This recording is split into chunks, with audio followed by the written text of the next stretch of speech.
खबरें लेकर हाजिर हूं मैं अशोक कुमार अंज। तो आइए चलते हैं खबरों की ओर। अंज न्यूज मीडिया के हथौड़ा मार ग्लोबल लाइव शो में आपका स्वागत है। पद्म भूषण स्वर्गीय रामविलास पासवान का पुण्यतिथि वजीरगंज में मनाई गई। पुण्यतिथि का नेतृत्व एलजेपीआर के युवा नेता चितरंजन कुमार चिंटू भैया ने किया। लोगों ने उन्हें इस मौके पर श्रद्धांजलि दी और अपना श्रद्धा सुमन अर्पित किए।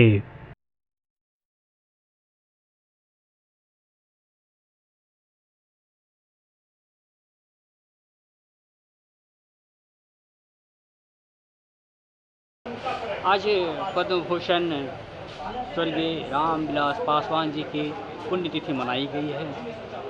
किस तरह से उन्हें श्रद्धांजलि दी गई? देखिए, आज गया जिले के वजीरगंज विधानसभा में वजीरगंज प्रखंड के वजीरगंज में पद्म भूषण स्वर्गीय रामविलास पासवान जी की चौथी पुण्यतिथि वर्षगांठ है मनाई गई है और इसमें तमाम समाज के लोगों ने स्वर्गीय रामविलास पासवान जी को श्रद्धांजलि दी और उनके किए हुए देश के और राज्य के विकास में जो उनका योगदान रहा है और गरीबों के हित में जो उन्होंने काम किया या लोगों के विषय में लोगों को उनके बारे में बताया गया है और उनके किए हुए कार्यों की सराहना को गांव-गांव तक पहुंचाने का हम लोगों ने आज निर्णय लिया है। और भविष्य में हम लोग चाहते हैं कि उनके पुत्र स्वर्गीय रामविलास पासवान जी के पुत्र वर्तमान में लोक जनशक्ति पार्टी रामविलास के जो अध्यक्ष हैं, राष्ट्रीय अध्यक्ष हैं, जमुई के सांसद, हम लोगों के नेता हैं। हम लोग चाहेंगे कि एक बार बिहार की जिम्मेवारी भी उनको दें, लेकिन अभी तो लोकसभा का समय है तो अभी उस पर बात करना उचित नहीं है। हम लोग चाहेंगे कि हम लोग के प्रखर जो नेता हैं उनका जो चिराग है वो जले और उसी प्रकार से रोशनी करे जिस प्रकार से रामविलास पासवान जी कभी गरीबों के लिए काम किया करते थे, देश हित में काम किया करते थे। हम लोगों ने यही संदेश आज हम लोगों ने आपस में एक दूसरे से उनकी उपलब्धियों में किन चीज़ों को याद की गई? उनकी बहुत सारी उपलब्धियां हैं। उपलब्धियों के बारे में तो विशेष रूप से आप सब जानते ही हैं। देखिए, सबसे पहले तो आपको मैं बताऊं कि जब कोई मुसीबत में होता है उस समय जो किया गया कार्य है वो सबसे महत्वपूर्ण है।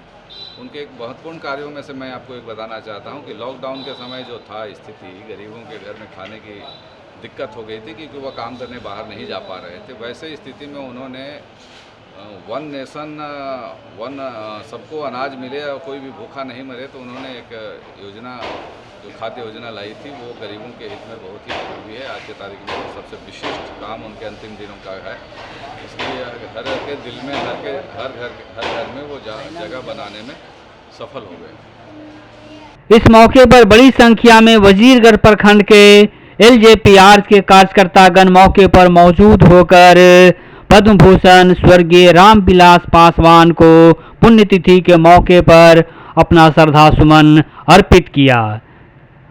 इस मौके पर स्वर्गीय रामविलास पासवान के व्यक्तित्व और कृतित्व पर गहन तरीके से विस्तार से उनके जीवन पर प्रकाश डाला।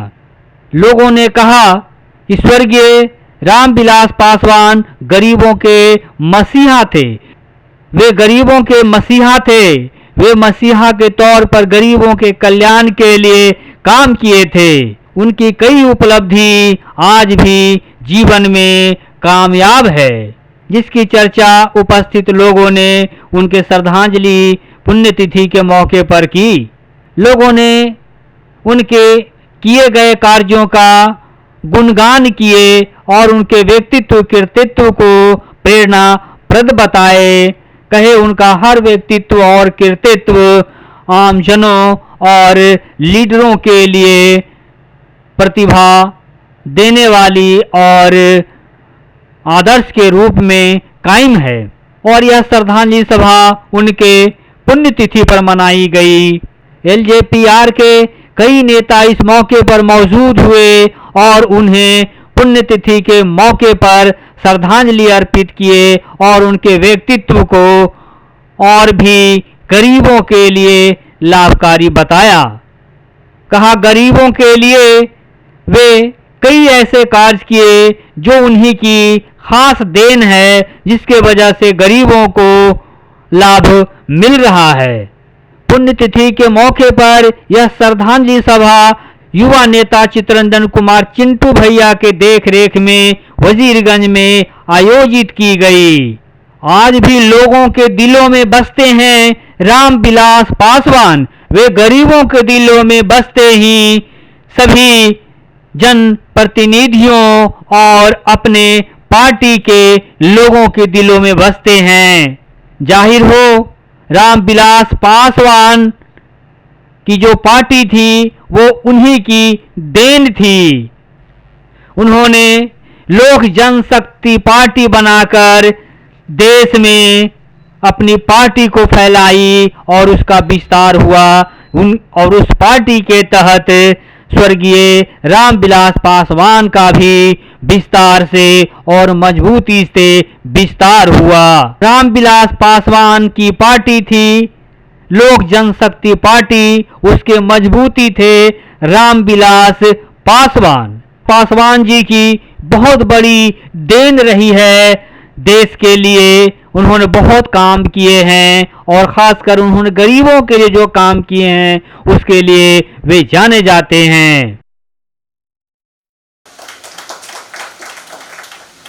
आज हम लोग स्वर्गीय रामविलास पासवान पद्म भूषण, जिसको सरकार ने फिर मरणोपरांत दिया, इनके विशिष्ट कार्यों को देख करके पद्म भूषण को छोटा मोटा श्रद्धे पद्म भूषण पूर्व मंत्री बिहार सरकार के कोरोना से पीड़ित होकर के बीमार होकर के इनकी मृत्यु हो गई थी।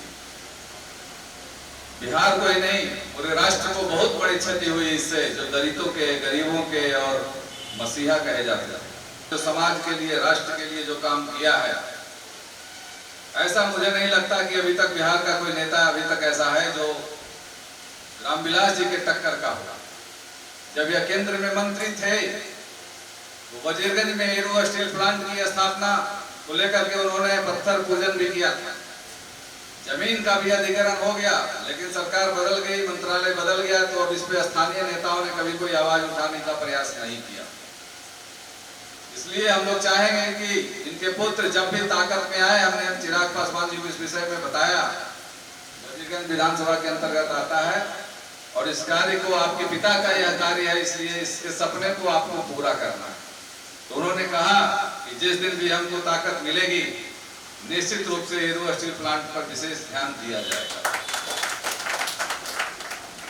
हम चाहते हैं कि वजीरगंज स्वस्थ हो, स्वच्छ हो और सुरक्षित हो रही है। कहीं न कहीं बिजली विभाग की लापरवाही है और किसानों को तो मुफ्त में बिजली मिलना चाहिए। उनको भी जिस तरीके से पानी की अभी दिक्कत थी, समस्या का समाधान होना चाहिए।